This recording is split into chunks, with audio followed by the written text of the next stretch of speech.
안녕하세요. 생생법률쇼 진행을 맡은 양지민입니다. 법과 친해지는 제법 좋은 방법 생생법률쇼에서는요.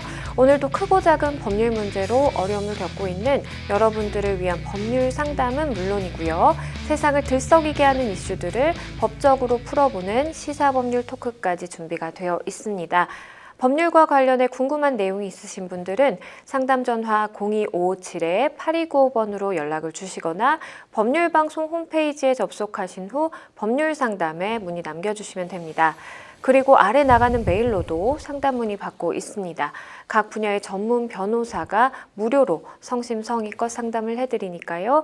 많은 참여 부탁드립니다. 그리고 지금 이 방송은 유튜브를 통해서도 실시간으로 함께 방송이 되고 있습니다. 많은 시청 부탁드리겠고요. 유튜브를 통한 소통의 창구도 열어두겠습니다. 그럼 오늘 도움을 주실 변호사님 소개해 드리겠습니다. 김기훈 법률사무소의 김기훈 변호사님 자리하셨습니다. 안녕하세요. 예, 안녕하세요. 김기훈 변호사입니다. 오늘도 쉽고 명쾌하게 설명드리도록 하겠습니다. 네, 오늘 김기훈 변호사님과 함께 시작해 보도록 하겠습니다. 그럼 생생법률쇼 오늘 접수된 상담 내용부터 함께 보시죠. 톨게이트 진입 사고 대처는 친구 남편의 외도를 알게 됐습니다. 가출 청소년으로 의심되어 갑질하는 헬스장. 이렇게 오늘 4가지 상담 접수가 되어 있습니다. 잠시 후 김기훈 변호사님과 함께 짚어보도록 하겠고요. 시청자 여러분들도 끝까지 어떤 해결책이 제시되는지 함께 해주시면 되겠습니다. 여러분은 지금 생생법률쇼와 함께하고 계십니다. 쉽사리 해결되지 않는 법률 문제를 끌어안고 있다면 지금 생생법률쇼와 함께하시죠. 법률 고민이 해결되는 가장 쉬운 방법을 소개해 드릴게요. 첫째, 02557-8295번으로 전화를 한다. 둘째, 법률방송 홈페이지에 접속해서 법률상담 게시판에 문의를 남긴다. 셋째, 지금 화면에 나오고 있는 이메일 주소로 사연과 연락처를 보낸다. 생생법률쇼가 자랑하는 각 분야의 전문 변호사가 여러분의 더부룩한 속을 뻥 뚫어드립니다. 속 시원한 스파클링 법률상담 프로그램 생생법률쇼. 지금 바로 전화주세요. 네, 생생법률쇼 시청자 여러분들이 법과 친해지기를 바라는 마음에서 마련한 코너입니다. 대법원 화제의 판결을 소개하고 해석해보는 판결록 시작해 보겠습니다. 뉴스와 신문에서 회자되곤 하는 판결들 하나하나씩 좀 살펴볼 텐데요. 우선 오늘은 좀 어떤 사건 준비해 주셨을까요? 예, 여러분들께서 중대재해처벌법에 대해서 많이 들어봤을 겁니다. 이게 작년 1월 27일부터 시행됐는데요. 이 중대재해처벌법에 따라서 이제 시행된 지 한 1년 넘었는데 이 관련 판례가 지금 계속 쌓이고 있습니다. 그래서 오늘은 중대재해처벌법으로 처벌된 2개의 판결에 대해서 설명드리도록 하겠습니다. 네, 그러면 중대재해처벌법 관련된 사연들, 사건들 짚어주신다고 하셨는데요. 첫 번째 사건 어떤 사건일까요? 예, 요양병원에서 이제 요양병원 중축공사를 하고 있었습니다. 그리고서 네. 이제 그 중축공사를 한 원청 업체가 있고 또 하청 업체가 있었습니다. 그 하청 업체에서 이제 근로자가 근무를 하다가 5층에서 떨어져 가지고 사망한 사건이 있었습니다. 이 사건에서 5층에 사망했는데 과연 그러면 원청 회사하고 그 원청 대표자, 그다음에 원청 및 그 하청의 현장 관리소장, 그다음에 각각 범인이 어떻게 처벌됐는지에 대해서 설명드리겠습니다. 우선 이 사건의 발생에 대한 직접적인 원인은 우리가 근무를 할 때 안전 난간을 이렇게 잘 조치를 한 상태에서 업무를 해야 되는데 안전 난간을 해제를 하고 그 다음에 업무를 했습니다. 그로 인해서 이 점을 직접적인 원인으로 해가지고 사망이 발생했는데요. 그 밖에 작업장 상태에 대한 사전 조사, 그 다음에 사전 계획서, 안전을 위한 작업 계획서를 좀 제출하지 않았고, 그 다음에 산업안전보건법상 안전조치 의무를 불이행해서 복합적으로 해서 5층에서 난간에 떨어져서 사망한 사고가 발생했습니다. 이 사건에서 이제 검찰은 그 원청, 그 다음에 하청 각각 관리자들에 대해서 구형을 했는데요. 우선 원청 사업주에 대해서는 징역 2년을 구형했습니다. 그리고 원청과 하청에 각각 현장 소장이 따로따로 있었는데 각각 징역 1년을 구형했고, 그다음 원청 안전관리자에 대해서는 금고 8개월을 구형했습니다. 그리고 원청 법인에 대해서는 벌금 1억 6천만 원을 구형했고 하청 법인에 대해서도 벌금 1천만 원을 구형을 했습니다.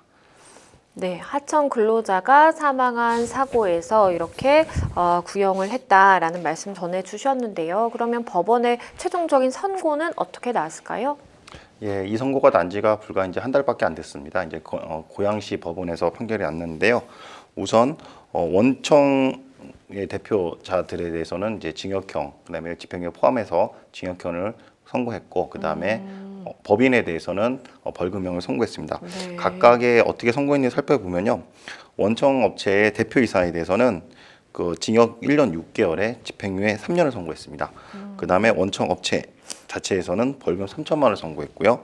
그다음에 원청과 하청 현장 소장일 때는 징역 8개월에 집행유예 2년을 선고했고, 그다음에 원청 안전관리자에 대한 벌금 500만 원을 선고했습니다. 그다음에 하청 법인 그 자체에서는 벌금 100만 원을 각각 선고했습니다. 이 사건을 이렇게 선고한 이유를 법원에 살펴를 보면은 네. 법원은 일단 우선 처벌의 필요성을 인정했습니다. 사고 원인을 고려할 때 모든 책임을 사망한 피해자한테 전적으로 돌릴 수 없다라고 이렇게 밝히면서 구체적으로 피고인이 그러니까 지금 말씀드린 여러 명에 있지 않습니까? 여러 원청업자 대표, 하청업자 대표, 관리소장, 현장소장 이렇게 있지 않습니까? 이런 사람들에 대해서 만약에 의무를 위반하지 않았을 경우에는 사망 사고가 발생하지 않았을 가능성이 있었다라고 해서 각각의 처벌을 하게 된 겁니다. 네. 그리고 다만 이제 검사가 구형한 만큼 그만큼 처벌되지 않고 이제 벌금형 수위가 낮아지거나 또 징역이 아닌 집행유예까지 같이 선고한 이유를 살펴보면은 사망한 피해자가 안전난간을 인위적으로 철거했다는 점을 좀 반영을 했습니다. 그리고 유가족들하고 같이 또 합의를 한 점을 반영을 해서 전부 다 검사의 구형보다 집행유예를 받거나 벌금형이 낮아진 사례입니다. 네, 말씀해 주신 것처럼 기소될 내용보다, 그러니까 구형을 받은 것보다 실제 처벌을 받는 수위는 어쨌든 조금 낮아졌다라고 좀 볼 수 있겠고요. 집행유예가 선고가 됐습니다. 그런데 이제 두 번째 판결을 역시 또 가지고 오셨는데요. 두 번째 판결은 앞서 말씀해 주신 판결보다 조금 더 처벌의 수위가 높다라고 말씀해 주셨어요. 어떤 사건인가요? 예, 두 번째 판결도 이제 중대재해처벌법에 의해서 처벌된 사례인데 전에 방금 전 사례는 한 달 정도 됐는데 지금 사례는 한 10일 정도밖에 안 됐습니다. 예, 거의 4월 26일 날 올해 4월 26일 날 선고됐고 창원지방법원에서 선고가 됐습니다. 이 판결에서 좀 의미가 있는 거는 방금 전에 본 사례는 실제적으로 실형이 선고되지는 않습니다. 집행유예를 받았기 네. 때문에. 근데 이번 사례는 직접적으로 실형까지 선고한 사례입니다. 이 사례에 대해 좀 설명을 드리겠습니다. 네. 공장 기계내 이제 보수 작업을 했는데 이 보수 작업을 맡은 또 원청 회사가 있고 이거를 다시 하도급을 해줬습니다. 하도급을 했는데 그 과정 중에서 이 하도급 받은 하청업체가 보수 수리 업무를 하다가 업무 과정 중에 또 사망하는 사고가 발생했었습니다. 이 사건에서 그 원청업체, 그다음에 하청업체 대표에 대해 각각 하청업체 대표에 대한 징역 6개월에 집행유예 2년을 선고했었습니다. 근데 원청업체 대표에 대한 징역 1년을 선고했었습니다. 이 원청업체 대표가 불고소 상태에서 재판을 받았는데 법정에서 선고를 하면서 징역 1년을 선고하면서 바로 법정에서 법정 구속을 당했습니다. 그리고 원청업체 회사 그 자체는 벌금 1억 원을 선고하였습니다. 이렇게 실질적으로 실형까지 된 사유에 대해서 이제 법원에서는 어떤 이유로 이렇게 받았냐면은 살펴보면은 그 사업주로서 원청업체 사업주로서 안전보건 조치 의무와 안전보건 확보 의무를 이행하지 않았다라고 해서 징역형은 실형을 선고한 겁니다. 그리고 하청업체는 비록 집행유예를 받았지만 역시 하청업체 대표한테도 안전보건 조치 의무를 위반하였다라고 판단하게 된 겁니다. 그래서 원청업체 대표는 이 사건에서 산업안전보건법 위반죄, 그다음에 업무상 과실치사죄, 중대재해처벌법 위반이 모두 3개 다 인정을 해가지고 실형을 한 거고요. 이 3개 죄명에 대해서 각각 상상적 경합, 한 가지 행위로 세 가지 죄로 처벌된다는 상상적 경합으로 판단하였습니다. 그리고 그 원청업자 회사 그 자체는 사업안전보건법과 중대재해처벌법으로 벌금형을 선고받았고, 하청업체 대표에 대해서는 산업안전보건법 위반과 업무상 과실치사로 집행유예를 선고받았습니다. 여기에서 좀 전에 있던 사례하고 좀 다른 게, 전에 있던 사례는 유족들하고 합의를 했었습니다. 근데 이 사건도 유족들하고 합의를 했음에도 불구하고 원청업체 대표한테 실형을 선고를 했었습니다. 그 이유는 보면은 합의가 되면은 무조건 그 중대재해처벌법에 구속을 면하는 게 아니라, 합의가 됐다면에도 불구하고 이미 지금 원청업체 대표회장한테는 유사한 사건으로 인해서 전과가 4번 정도 있었습니다. 중대재해처벌법이 아니라 그 유사한 같은 제명으로 유사한 제명으로 해서 처벌 사례가 있었기 때문에 똑같이 이런 사례로 인해서 사망사고가 발생했다. 그렇기 때문에 이 사람은 합의를 하더라도, 원청업체 대표는 합의를 했다 하더라도 법정에서 실형을 선고하게 된 것입니다. 네, 말씀해 주신 것처럼 일단은 실형을 선고받았고요. 확실히 이전에 이제 첫 번째 소개해 주셨던 판례보다는 처벌의 수위가 조금 높아졌다라고 볼 수가 있겠습니다. 두 판결이 우리 사회에 여러 가지 좀 메시지를 시사하고 있는 것 같다라는 생각이 드는데요. 중대재해처벌법 시행 이후에 현재까지 재판에 넘겨진 사건 모두 14건이라고 합니다. 1심 선고가 난 회사들을 제외하면 12건의 사건이 아직 법원의 판단을 기다리고 있는 상황입니다. 이라고 하는데요. 남은 사건들의 판결, 그러면 앞으로 어떻게 나올 거라고 전망을 하실까요? 예, 지금 이렇게 유사하게 지금 2건의 사례에서 중대재해처벌법에 의해서 처벌되게 계속 유지되고 있는 상황입니다. 이 중대재해처벌법에서 시행하는 거에 대해서 위헌에 대한 위헌이 아니냐라는 논란이 많이 있었습니다. 네. 그렇지만은 지금 여러 가지 서로 다른 재판부에서 계속해서 실형 또는 집행유예 이상을 계속해서 처벌하고 있기 때문에 앞으로 위헌의 논란은 없을 거라고 생각합니다. 그리고 방금 전에 말씀드린 원청 대표, 실형을 받은 원청 대표는 항소를 해서 지금 항소승에 항소 심리 중에 있습니다. 그래서 계속해서 이 법원에 대한 판결이 계속 쌓일 것으로 생각이 되고, 계속해서 14건이 있다 하더라도 계속 중대재해처벌법에 의해서 사회적 합의에 따라서 제정된 법률이기 때문에 계속해서 처벌되지 않을까 생각합니다. 예. 네, 말씀해 주신 것처럼 사실 위헌 논란도 있었던 게 사실이지만 어쨌든 계속해서 판결들은 나오고 있다라는 말씀을 주셨습니다. 중대재해처벌법이 시행된 지 이미 1년 이상이 지났음에도 불구하고 크고 작은 이런 산업재해가 계속해서 발생하고 있습니다. 중대재해처벌법의 입법 목적이 사실 경영 책임자 등에게 안전보건 확보 의무를 부과해서 결국에는 어쨌든 중대재해를 예방하고 줄이고자 하는 것인데요. 산업재해 가능성이 있는 기업들은 이러한 점들을 좀 감안해서 이러한 인사사고가 나지 않게 더욱 노력해야 되겠다라는 생각을 해봅니다. 네, 지금까지 판결록 함께 하셨고요. 지금부터는 무료 법률 상담으로 넘어가 보도록 하겠습니다. 첫 번째 상담, 전화 상담 연결이 되어 있는데요. 안녕하세요. 네, 안녕하세요. 네, 어떤 점이 궁금해서 연락 주셨을까요? 나 고속도로 네. 고속도로에서 혹시 사고가 나셨을까요? 고속도로에서 경부고속도로나 어디 고속도로 보면은 네. 4차선 도로가 있잖아요. 4차선 고속도로. 네. 4차선이나 3차선 이런 예를 들어서 편도 2차선이라 하더라도 우측 톨게이트로 진입을 하려면은 네. 미리 우측으로 갔다가 이제 우측으로 진입을 해야 될 거 아닙니까? 네네.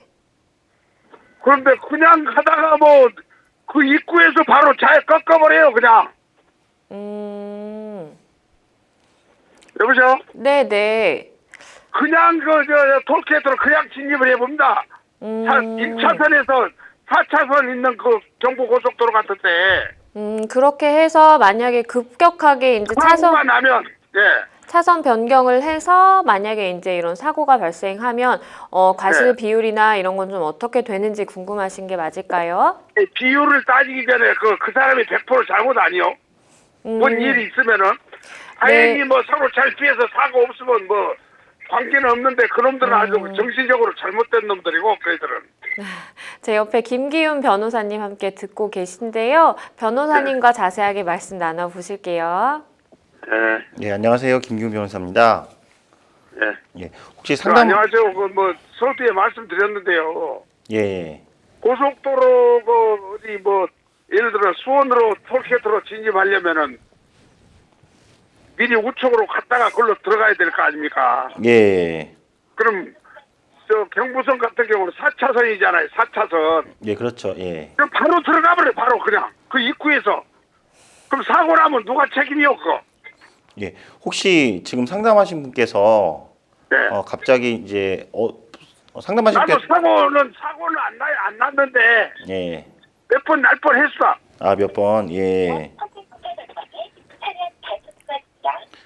그러면 여보세요? 예, 지금 몇 번 사고는 나지 않았지만 이게 사고 났을 때 사고는 안 났는데 그런 사람들 몇 번 겪었어요. 예. 아주 당황스러워했고. 예. 그러면 이게 지금 갑자기 끼어들어서 차선을 변경하는 거 끼어든 거죠 그것이. 예. 끼어든 거라고 또 차원이 들리지 그건 한 거지. 얘기지 그거는. 예. 도로교통법 제가 좀 설명 좀 드릴까요? 지금 상담해 주신 거 내용을 보면은 그 도로교통법 19조가 있습니다. 19조에 보면은 안전거리를 확보해야 된다라고 하는 이 규정이 있어요. 거기에서 차의 진로를 변경할 경우에 어떻게 해야 된다는 내용이 있습니다. 그 내용을 제가 좀 읽어드리겠습니다. 예, 그 19조 3항입니다. 도로교통법. 모든 차의 운전자는 차의 진로를 변경하는 경우에 그 변경하려는 방향으로 오고 있는 다른 차의 정상적인 통행에 장애를 줄 우려가 있을 때는 진로를 변경하여서는 아니 된다. 이렇게 되어 있습니다. 즉 말씀드리면 지금 이제 상담하시께서 운전하고 있는데 다른 차가 끼어들 경우에 지금 상담하신 분의 경우에 정상적으로 내가 운행하는 거를 방해가 될 수가 있잖아요. 그걸 끼어든 거라고 차원이 또 틀립니다. 그런 경우는. 예. 한 거지. 예. 그래서 그렇게 끼어들려고 하는 다른 정상적으로 운행하고 있는 차에 갑자기 차선 변경함으로써 방해가 돼서는 안 된다. 이렇게 규정이 되고 있어요. 실질적으로 이제 상담하시는 분 같은 경우에 사례를 보면은 제가 좀 사례를 설명 좀 드리겠습니다. 아까 전에 이제 방금 말씀하신 것처럼 이게 내가 왜 잘못이냐, 이게 비율을 떠나가지고 무조건 왜 내가 잘못이 아닌데 이렇게 말씀하셨잖아요. 잘못이 아니다. 이렇게 말씀하지 않았습니까? 실제적으로 그런 판례들이 상당히 많이 있습니다. 그래서 이제 국도에서는 어느 정도 어쩌고 저쩌고 하겠지만 고속도로에서는 내가 그 사람이 100% 잘못했다고 봅니다. 제가 볼 때. 예. 그래서 고속도로에서는 특히나 이제 거의 100km 정도, 100km 이상 정도 많이 달리는데 갑자기 끼어들면은 속도가 높을수록 제동 거리가 길어지겠죠. 예, 그 제동 거리가 길어진다는 거는 갑자기 끼어들 경우에 제동 거리가 길어야 되는데 얼마 안 됐기 때문에 부딪힐 수밖에 없겠죠. 예, 그래서 이러한 점을 반영을 해가지고 실제적으로 판례가 보면은 계속 주행했던 사람은 과실이 0이고 그 다음에 갑자기 끼어든 사람은 과실이 100이다라고 하는 판례가 있습니다. 여기에서 고속도로에서 그런 경우가 있죠. 예, 고속도로에 그런 경우가 있어서 실제적으로 사례를 찾아보면은 트럭이 운행을 하고 있었습니다. 근데 승용차가 갑자기 휴게소로 가기 위해서 끼어들었는데 그러다 보니까는 갑자기 이제 트럭도 브레이크를 잡을 수밖에 없었고 승용차를 브레이크 잡으면 승용차를 그런데 말씀 도중에 나 자꾸 끊어서 죄송한데요. 예. 브레이크라도 밟을 수 있는 상황이 되면 다행이에요. 그는. 예, 브레이크를 밟아도 그러니까 브레이크를 밟았다 안 밟았다에 따라서 과실 비율이 달라지는 건 아닙니다. 왜냐면 갑자기 끼어들면 브레이크를 밟는 순간에 부딪힐 수가 있기 때문에 그렇죠. 브레이크를 밟을 수 있는 상황이라도 되면 그건 다행이에요. 근데 그렇게 돌아버리면은 방법 없어요, 그거. 예, 그게 이제 지금 말씀하시는 게 사고를 법정 용어로 풀어서 제가 말씀드리면 사고를 예방할 수 있는 예견 가능성을 있었냐 없었냐의 문제입니다. 그래서 만약에 저 차량이 앞에서 멀리서 내 차보다 멀리서 끼어들 경우하고 바로 코앞에서 끼어드는 경우 봤을 때 내가 이거를 갑자기 끼어드는 예견 가능성이 없겠죠. 바로 코앞에서는. 근데 멀리서 끼어들 때는 이 사람이 끼어드는 거에서 내가 충분하게 제동을 할 수가 예, 있어. 맞습니다.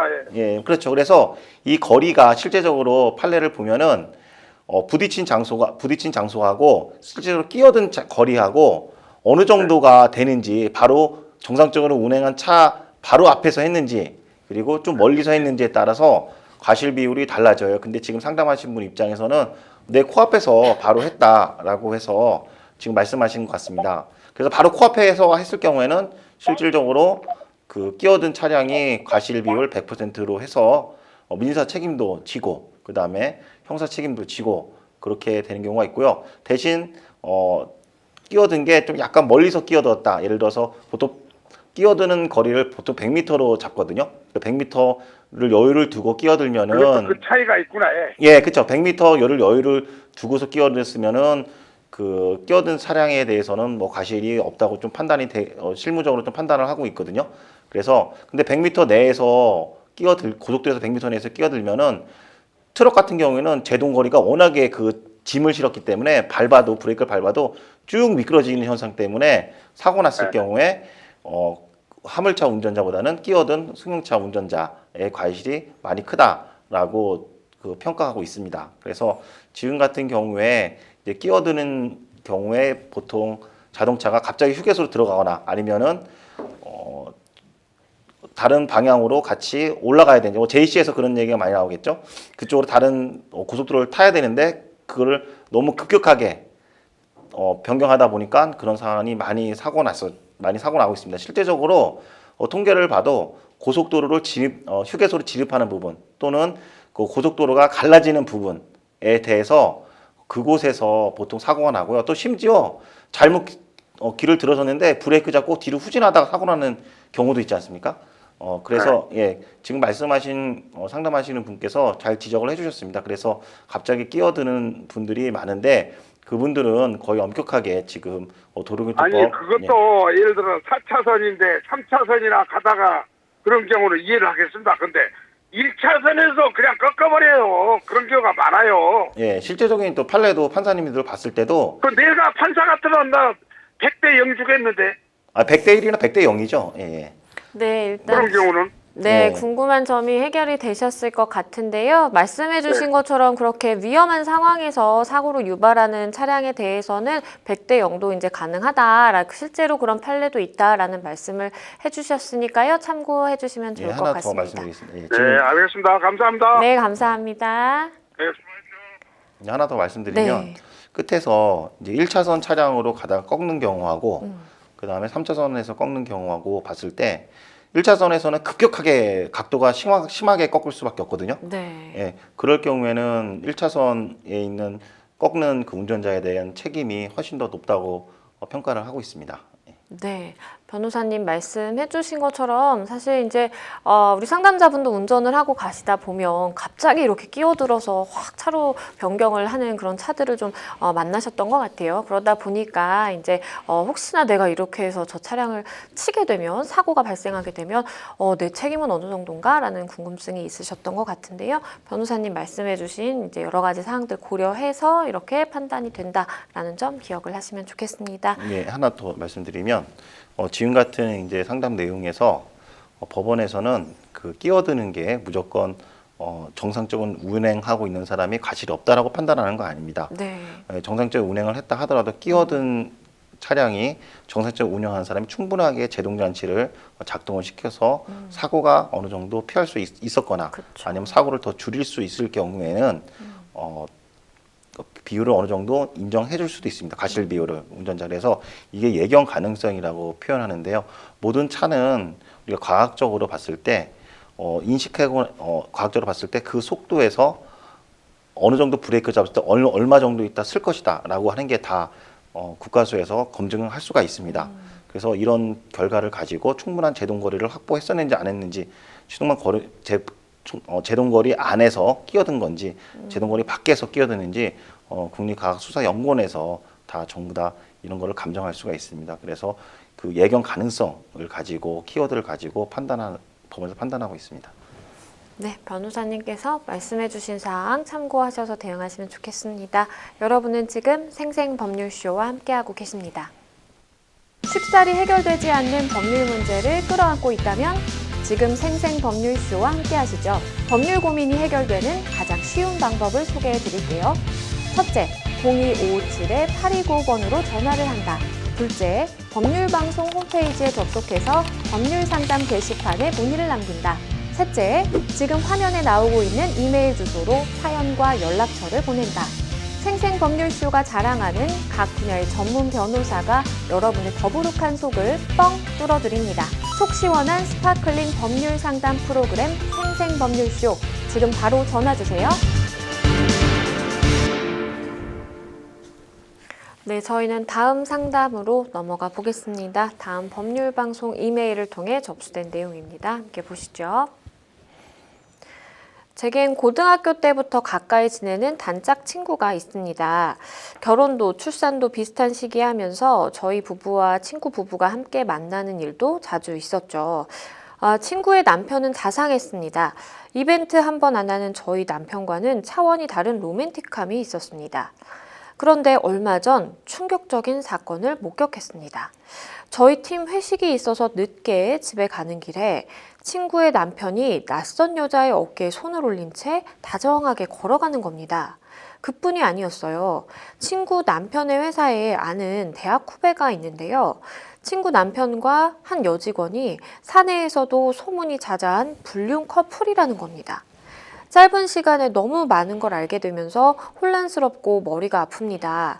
친구에게 당장 알리고 싶지만 괜히 친구 가정을 깨뜨릴까 걱정이 되고 또 아무 말 안 하자니 친구가 아무것도 모르는 채 당할까 봐 걱정이 되기도 하고요. 이럴 때 저는 어떻게 해야 할까요? 이럴 때 정말 걱정이 되실 것 같아요. 왜냐하면 뭐 이런 불륜 장면, 뭔가 불륜이 의심되는 장면을 목격하면 바로 알려주고 싶은 마음도 들지만 하지만 또 남의 가정의 일이기 때문에 내가 괜히 끼어들어서 그 가정이 정말 깨지는 일이 발생하면 또 내 책임 같기도 하고 그렇기 때문에 섣불리 이렇게 좀 말을 꺼내는 게 고민되시는 그런 상황이신 것 같습니다. 일단은 뭐 친한 친구의 남편이 다른 여성을 만나는 장면을 목격을 했습니다. 어떻게 좀 대처하는 게 현명할까요? 저도 이게 이렇게 될 경우에 좀 많이 고민을 할 수밖에 없을 것 같습니다. 그쵸. 저런 불륜 장면을 목격을 하고서 친구한테 알려줘야 되는 게 맞지 않나 이런 안 알려주면 또 양심이 풀리지 않냐라는 생각도 들고 네. 예, 반면에 지금 저 불륜 장면이 없기 때문에 불륜을 남편이 몰랐기 때문에 지금 저 가정이 잘 유지되고 있는데 내가 알려줌으로써 그 가정을 그냥 파탄하게 만들 수 있지 않나라는 생각도 들면서 또 잘못 알려지면 또 소송에 자기도 휘말리지 그쵸. 않을까라고 여러 가지 이제 고민이 실질적으로 많이 이루어지고 있죠. 그래서 실제 커뮤니티에서도 이런 거에서 알려주냐 말아야 되냐 그래서 논쟁이 사실 많은 부분이 있습니다. 네, 우리 상담자분이 진짜 마음고생이 심하실 것 같아요. 일단은 법적으로 궁금하신 점들도 있으실 테니까요. 하나하나 짚어보겠습니다. 일단 친구 남편의 외도 행위에 대해서 이걸 알리지 않는 경우 그러면 혹시나 이게 또 뭐 법적으로 문제될 부분은 있을까라는 궁금증이 있으신 것 같은데요. 어떨까요? 예, 외도 행위를 알았다, 불륜 행위를 알았다라고 해서 이게 불법일까 아닐까? 내가 혹시 불법이면은 알리지 않은 경우에 나한테 처벌되지 않을까? 이런 먼저 고민이 되실 수가 있습니다.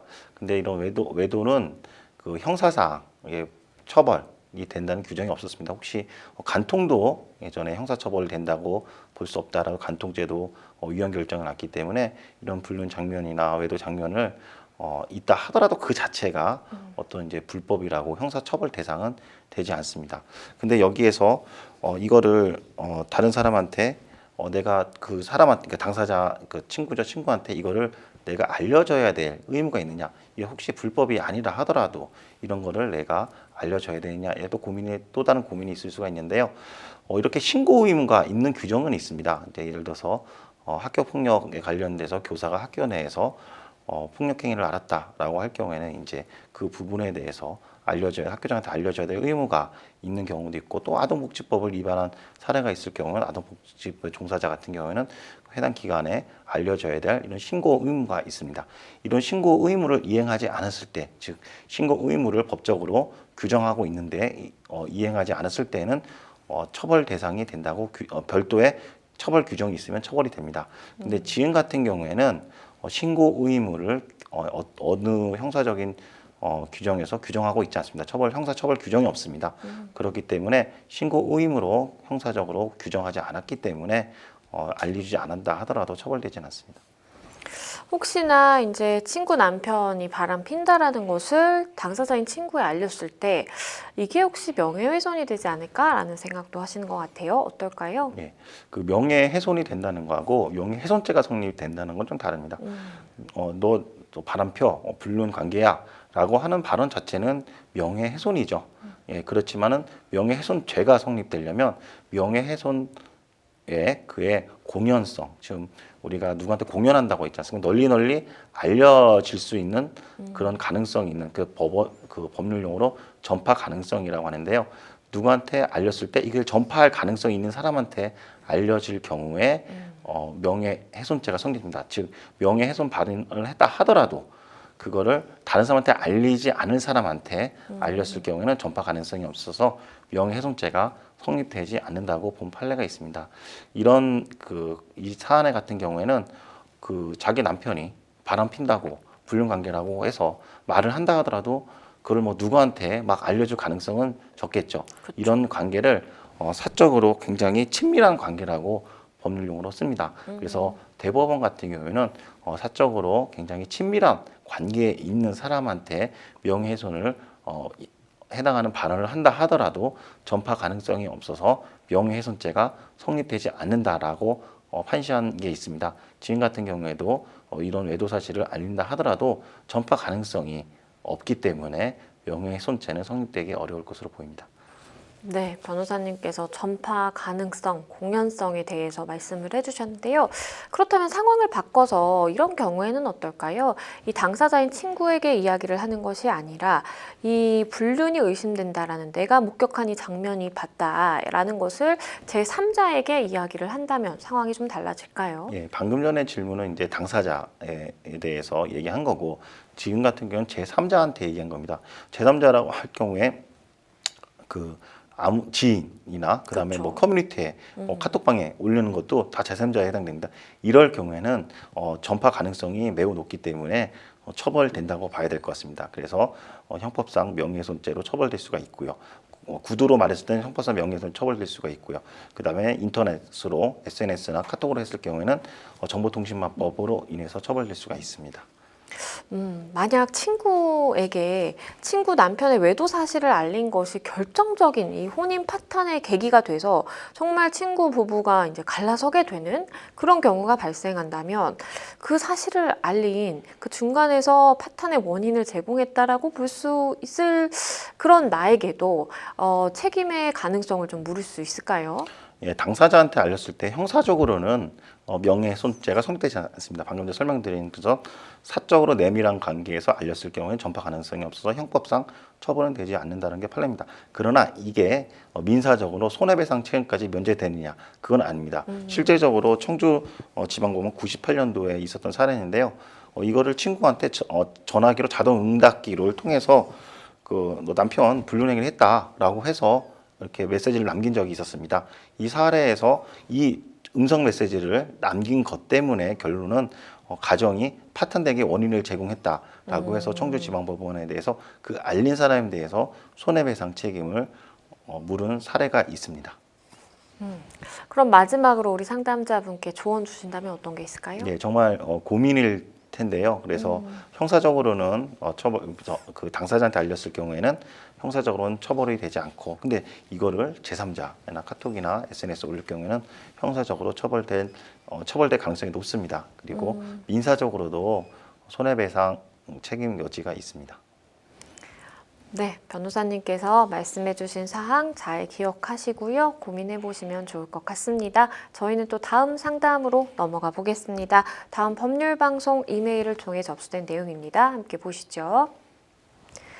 제가 원룸에 사는데 한동안 옆집 사람들이 엄청 시끄러워서 몇 주간에 주의 깊게 관찰하고 있었습니다. 남자 한 명과 여자 두 명이 함께 사는 것 같았는데요. 며칠 전 우연히 그 집 사람들이 하는 이야기를 들었습니다. 여자들이 집을 나와서 아는 오빠 집에서 살고 있다고 하더라고요. 대화 내용을 들어보니까 이 여자들은 학생인 것 같았는데요. 남의 일에 관여하고 싶지도 않지만 시끄럽고 또 매너가 없는 것이 괘씸해서 어떤 조치를 취하고 싶은데 이렇게 저 같은 제3자가 의심만으로 경찰에 가출 청소년에 대한 신고를 해도 될까요? 일단은 옆집이 너무 시끄러워서 이제 잘 이렇게 관찰을 하다 보니까 뭔가 이상하네 하고 보니까 가출 청소년 아닌가라는 이제 심증이 있는 그런 상황입니다. 일단은 그 대화 내용을 들었다라는 말씀을 해주셨는데요. 이렇게 내가 뭐 확실한 건 아니에요, 사실. 근데 이제 대화 내용을 들었더니 좀 그런 것 같다. 라는 이제 느낌은 드는 그런 상황에서 경찰에 가출 청소년이 옆집에 사는 것 같다. 이렇게 신고를 하는 것 가능할까요? 예, 신고는 확증적으로 자기가 어떠한 범죄 사실이 있을 거다라고 해서 반드시 꼭 신고할 수 있는 건 아닙니다. 지금처럼 의심이 되더라도 충분하게 신고할 수가 있습니다. 의심이 되더라도 신고한다 하더라도 그 신고가 설사 허위라고 밝혀진다 하더라도 무고죄로 처벌될 가능성은 없습니다. 그래서 신고하실 때 확정적으로 신고하지 마시고 지금 마음속에 있는 것처럼 생각하신 것처럼 이렇게 대화를 들었는데 이렇게 의심이 됩니다라고 신고하셔도 됩니다. 가출 청소년이 의심이 된다라고 이렇게 경찰에 신고를 하게 되면 그 다음에 조치라든지 좀 절차는 어떻게 진행될까요? 예, 실종 아동 그 발견 규칙이 있습니다. 실종 아동 발견 규칙 제7조에 따르면 경찰관은 그 현장에 출동시켜서 주변을 추적하는 조치를 바로 해야 되고요. 만약 이 아동이 약취, 유인 등의 범죄로 인해서 실종됐다고 인정되는 경우에는 즉시 수사를 시작하도록 되어 있습니다. 이 규정이 실종 아동 발견 규칙에 명시적으로 되어 있습니다.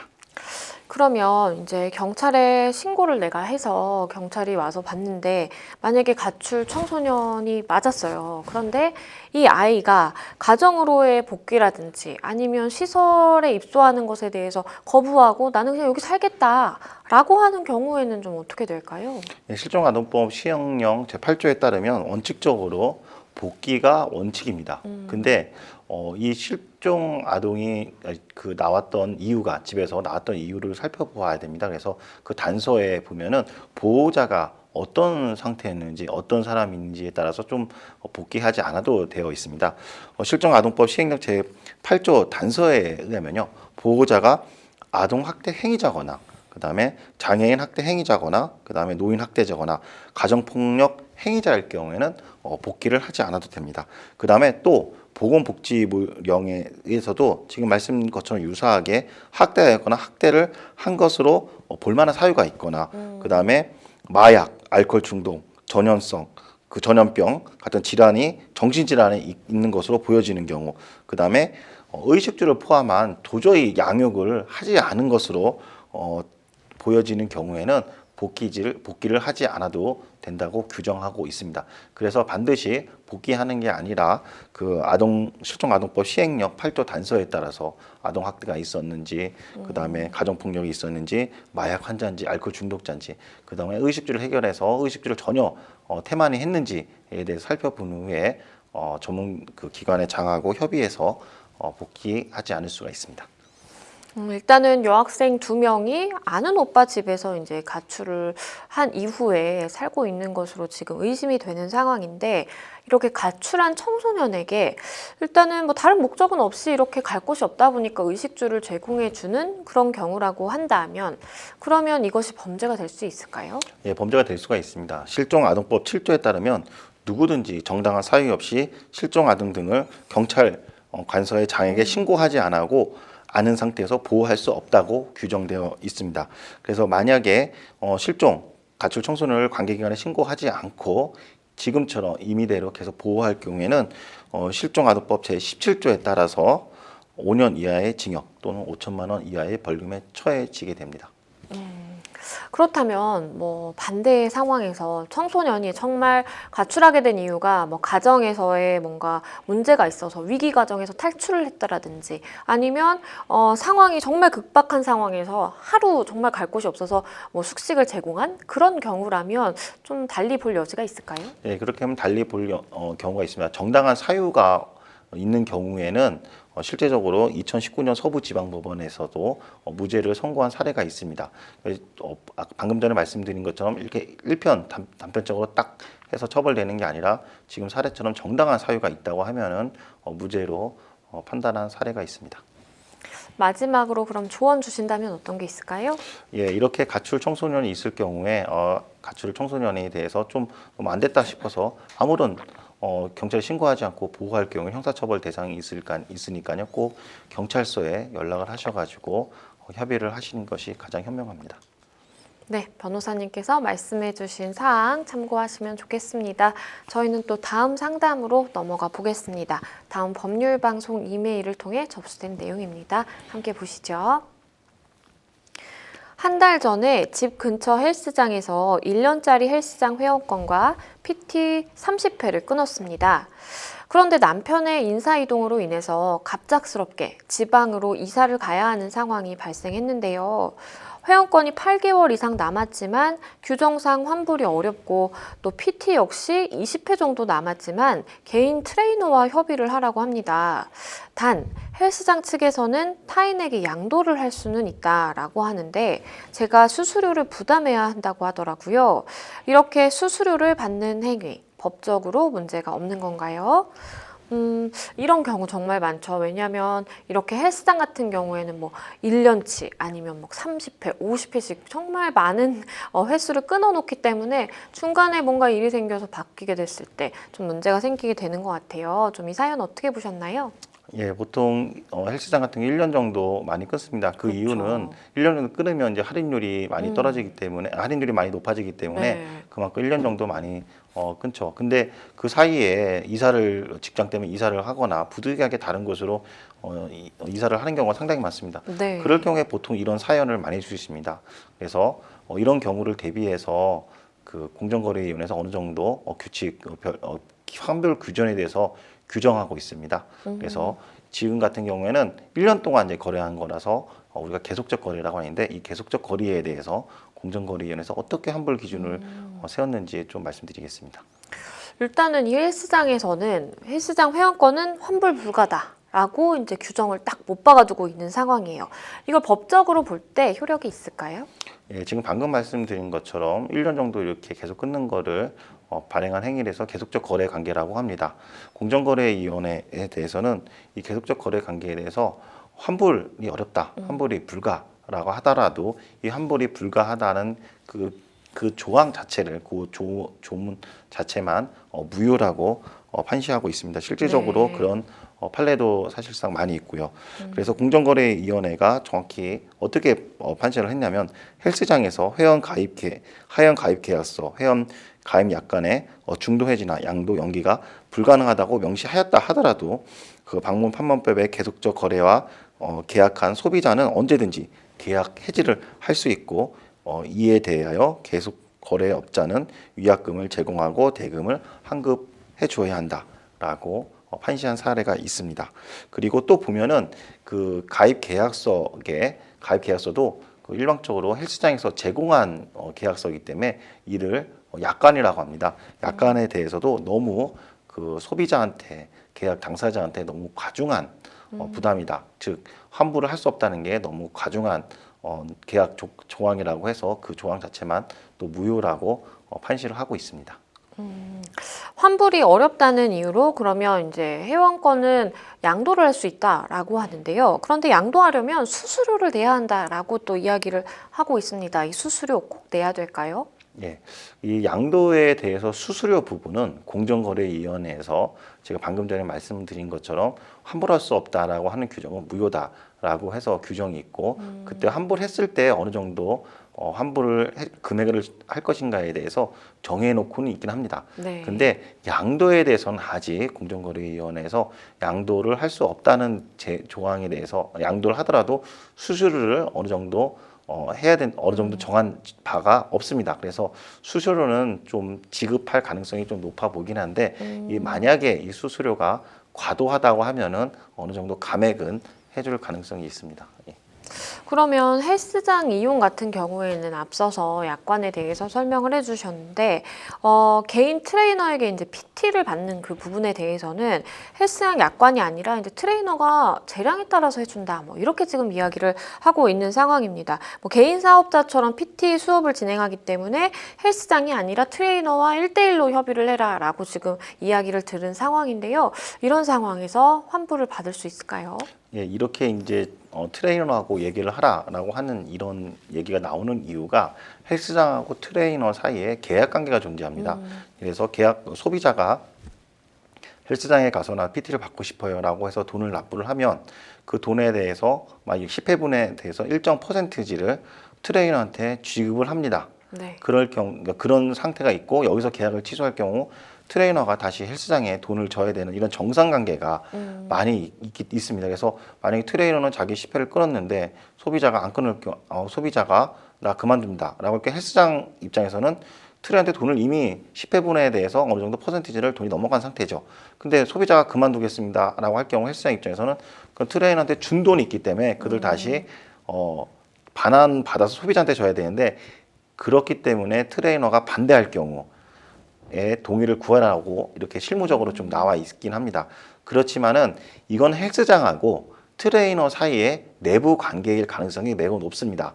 우리가 그 헬스장 가입 계약서, 회원 가입 계약서 쓸 때 트레이너하고 계약하지 않고 보통 헬스장하고 계약을 합니다. 그리고 그 헬스장하고 계약했을 때 계약서에 갑을이라고 되어 있는데 을이 과연 트레이너로 되어 있는지 아니면 헬스장으로 되어 있는지 면밀히 좀 살펴보셔야 됩니다. 만약에 트레이너가 아니라 헬스장으로 되어 있다고 하면은 계약 당사자는 헬스장이 되는 거죠. 그렇기 때문에 헬스장 대표는 트레이너와 내부 정상관계 문제로 인해서 소비자한테 돈을 못 돌려주겠다라고 할 수가 없습니다. 그리고 만약 또 카드 결제를 하면은 그 카드 결제 영수증의 메뉴에 어느 사업자인지 또 표시가 되어 있습니다. 거기에 보통 트레이너가 되어 있지 않고 헬스장으로 되어 있을 겁니다. 그렇기 때문에 헬스장 되어 있기 때문에 이 소비자 같은 경우에 이런 문제가 발생한다면 내가 계약한 사람은 계약서상 그 헬스장 대표하고 계약을 했기 때문에 헬스장 계약했기 때문에 헬스장이 나한테 환불을 해줘야 되고 또 카드 내역서 보니까 카드 내역서에도 분명히 헬스장으로 되어 있기 때문에 나는 헬스장하고 헬스장한테 돈을 환불 받으면 된다 이렇게 주장하시면 됩니다. 또 카드 결제 안 왔다 하더라도 영수증을 아마 또 발급해 줄 텐데요. 영수증에도 트레이너가 아닌 헬스장으로 되어 있을 겁니다. 그래서 신용카드 영수증이나 그 현금 영수증이나 또는 가입 계약서에 계약 당사자가 누군지 살펴본 다음에 트레이너가 아닌 헬스장한테 얘기를 하시고 그 다음에 헬스장하고 트레이너는 알아서 둘이 내부 정산이기 때문에 소비자한테 그거 가지고 대항하지 마십시오 라고 이렇게 명확히 하시는 것이 좋을 것 같습니다. 네, 우리 상담자분 입장에서는 굉장히 당혹스러우셨을 만한 그런 상황으로 보입니다. 일단은 뭐 많이 남은 상황에서 어쨌든 내가 지방으로 가게 되면서 내 책임으로 인해서 이렇게 계약을 이행할 수 없게 되었다는 그런 생각을 좀 하실 수도 있을 것 같은데요. 변호사님 말씀해 주신 바에 따르면 이제 그게 아니고 사실 약관에 따르면 충분히 이제 규정에 따라서 환불을 받을 수 있고 또 트레이너와의 문제 역시도 이제 내가 계약한 당사자는 사실상 이제 헬스장이기 때문에 헬스장과 좀 이야기를 해보시는 게 어떨까라는 생각도 해봅니다. 모쪼록 잘 해결이 되시면 좋겠습니다. 네, 생생법률쇼 마칠 시간이 다 됐는데요. 오늘 함께 해주신 김기훈 변호사님 감사합니다. 네, 고맙습니다. 네, 오늘 저희가 준비한 순서 여기까지입니다. 시청해주신 여러분 고맙습니다.